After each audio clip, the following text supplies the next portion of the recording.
Hi, good afternoon. This is Janice Fairbairn, the Lyme Evangelist, and just living like this with Lyme. And today I wanted to talk to you about a discovery channel that I have been on this whole year, well, probably a couple years, but God has really focused me this year. We've been working a lot on brain function. I think a lot of you struggling with Lyme or overcoming and healing from Lyme completely understand the whole idea of brain fog and what it means to try to get your mind back, to try to function again, to try to engage and use the tools that you have upstairs again to work or remember where your car keys are or anything like that. Unfortunately for us, there's a member of our family that has really struggled with some developmental issues regarding the brain. And so I just began this big sojourn on reading everything I could about the way the brain works and how we can heal it. So one of the little tools that I found that has made a giant impact in our world has to do with this book right here. I'm going to hold it up for you. It's called The Brain Gym.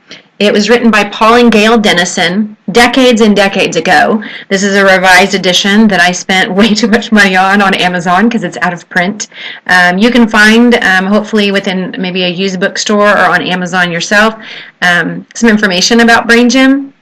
But there are also brain centers across the country. The Brain Balance Center that is in, I think it's in Atlanta and Kansas City. It might be in other locations as well. And also Dr. Amen's book, and he has quite a few locations. He really talks about different brain therapies. These are really kind of occupational therapies that you can do to get your brain communicating with itself again. There's so much neurological damage that happens during Lyme that the brain gets really sidetracked. The fight or flight instinct that happens in chronic illness gets the brain off in a rut. I mean, I grew up on a gravel road in the country, and when it was muddy, I live on a gravel road still, by the way, but when it was muddy and you get those really thick ruts, if you've never been on a farm road or out in the country, I mean, you get in one of those, you can't get out of one. You can't steer your car out of the rut. And that's what happens in your brain. Your brain gets really caught in this fight or flight mentality in which there is no healing, there's no normalcy, there's no middle ground, there's no gray area to function. And for my kids especially, where we're having some challenges, is that while they were healing, while they were sick, and then while they were healing, during that whole process, there was developmental things going on that their brains were supposed to be doing in regard to thinking and processing emotion and intelligence and maturity and things like that just skipped some places. The other one is in regard to my daughter, who didn't hear very well till she was about 14 months old, and we changed her diet and altered some things. She really didn't hear, apparently, at all. We didn't know this. So all that auditory input that is supposed to help your brain develop was gone.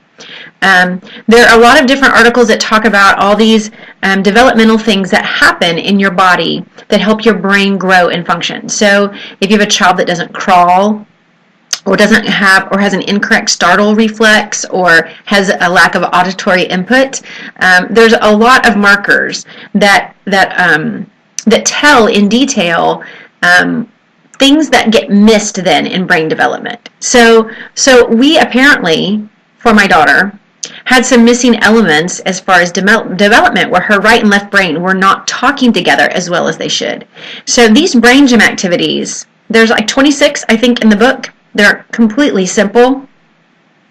I'm going to show you a couple of them. We do them on the way to school sometimes. I do them when I'm trying to think really clearly and make sure that I'm awake and my brain is communicating well. But one of the first ones that we do, especially in distress, it's called the positive points. I've seen these listed in a couple other places where there are brain occupational therapy companies that do different things. But the positive points, you find a point between your eyebrow and your forehead, halfway in between, and you just rub right there. So whatever is stressing you out, whatever you're in distress about, just picture it melting away while you rub these points. Grab hold of something positive and allow your brain to work that system out. One of the other ones that we do on the way to school is the thinking cap, is what they call it in this book. But there are points around the rim of your ear that you just kind of rub all the way down like that, and just repeat that a couple times. Just takes a few seconds. But those nerve endings awaken something in your brain interaction that is really important for its function.